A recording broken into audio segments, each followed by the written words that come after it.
वाली भूत। शिखा की नई नई शादी हुई थी। उसका मायका और ससुराल दोनों कानपुर में ही थे, इसलिए उससे मिलने उसके भाई अक्सर आते जाते रहते थे। ये बात शिखा की सास मीना को बिल्कुल पसंद नहीं थी। मम्मी जी, आज राहुल भैया आ रहे हैं। कौन, तेरे चाचा का लड़का? जी मम्मी जी। अरे पर वो तो दिल्ली में रहता है ना। हाँ मम्मी जी, उन्हें कल सुबह दिल्ली के लिए निकलना है, तो वो आज मुझसे मिलते हुए कल सुबह यहीं से निकल जाएंगे। हमने तो धर्मशाला खोल रखी है ना। कुछ कहा क्या मम्मी जी? मैंने कहा हाँ हाँ, आने दे तेरे भैया को, जमकर खातिरदारी करेंगे। अब तो कुछ करना ही पड़ेगा, इससे पहले कि मेरा घर धर्मशाला बन जाए। ये कैसी बातें कर रही हो मीना? सच ही तो कह रही हूं। अभी इसकी शादी को साल भर भी नहीं हुआ और आए दिन इसके घर वाले आ धमकते हैं। अरे तो क्या हुआ, वो इसी शहर में रहते हैं तो हाल चाल लेने आ जाते हैं। इस बार मैं उनका हाल और चाल दोनों ही बिगाड़ दूंगी। अब बहुत हो गया जी। अरे ये कैसी बातें कर रही हो, हे भगवान। बस आप तो देखते जाइए। शाम को राहुल आता है। नमस्ते आंटी, कैसे हैं आप लोग? हम लोग तो ठीक है, तुम कैसे हो बेटा? मैं भी अच्छा ही हूँ आंटी। बस आज रात के बाद नहीं रहोगे। चलिए भैया, मैं आपको हमारा घर दिखाती हूँ। रात में खाने के टेबल पर शिखा, रोहित कहीं दिखाई नहीं दे रहा। जी भैया, वो ऑफिस के काम से बाहर गए हैं, कल शाम तक आएंगे। अच्छा अच्छा। बेटा, क्या तुम भूत प्रेत में मानते हो? नहीं नहीं आंटी जी, पर अचानक आपको ये ख्याल कहाँ से आ गया?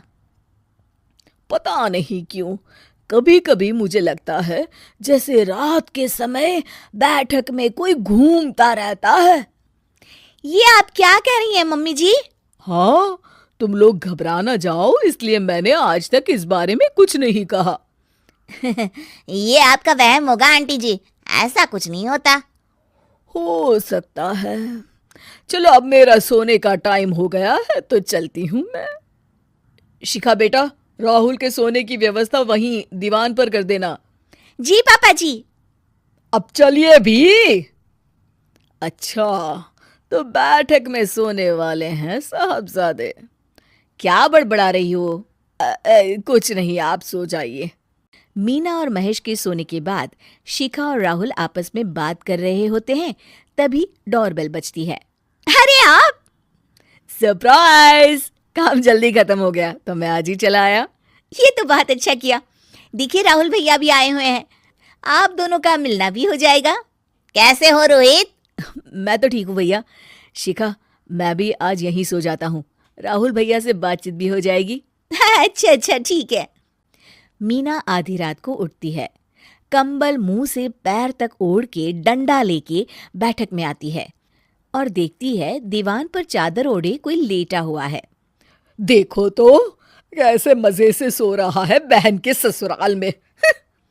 मीना ताबड़तोड़ 4-5 डंडे मार देती है। अरे मर गया, अरे बचाओ बचाओ, कौन है? मीना जल्दी से अपने कमरे में भाग जाती है। हे भगवान, ये मैंने क्या किया? ये रोहित कहाँ से आ गया? लगता है ये नालायक राहुल मेहमानों वाले कमरे में सो गया होगा। आज तो इसकी खैर नहीं। उधर बैठक में, अरे क्या हुआ रोहित? मैं बाथरूम में था, तुम्हारे चिल्लाने की आवाज सुनी। पता है भैया, मैं सो रहा था, अचानक से कोई आकर मुझे डंडे मारने लगा। ये क्या कह रहे हो? लगता है तुम भी आंटी की तरह भूत प्रेत में मानते हो। नहीं नहीं भैया, सच में कोई आया था। मैं तो जा रहा हूँ मेहमानों वाले कमरे में सोने के लिए। इस समय अपने रूम में जाऊंगा तो शिखा की नींद खराब हो जाएगी।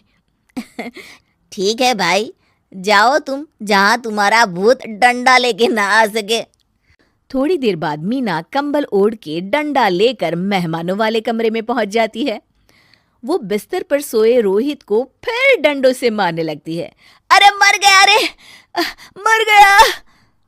तू भूत प्रेत में नहीं मानता ना? ये ले, अब डंडे खा। हैं? ये तो माँ की आवाज है। रोहित कंबल खींच देता है। बेटा तू! अरे ये क्या कर रही हो माँ? मार मार के मेरा भरता बना दिया आपने। माफ कर दे मेरे लाल, मैंने तो तुझे ही मार मार के लाल कर दिया। मैं तो उस राहुल के बच्चे को सबक सिखाना चाहती थी। राहुल भैया को?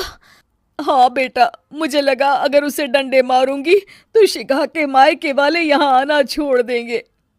हे भगवान, माँ ये घर शिखा का भी है, उसके घर वाले जब चाहे आ सकते हैं।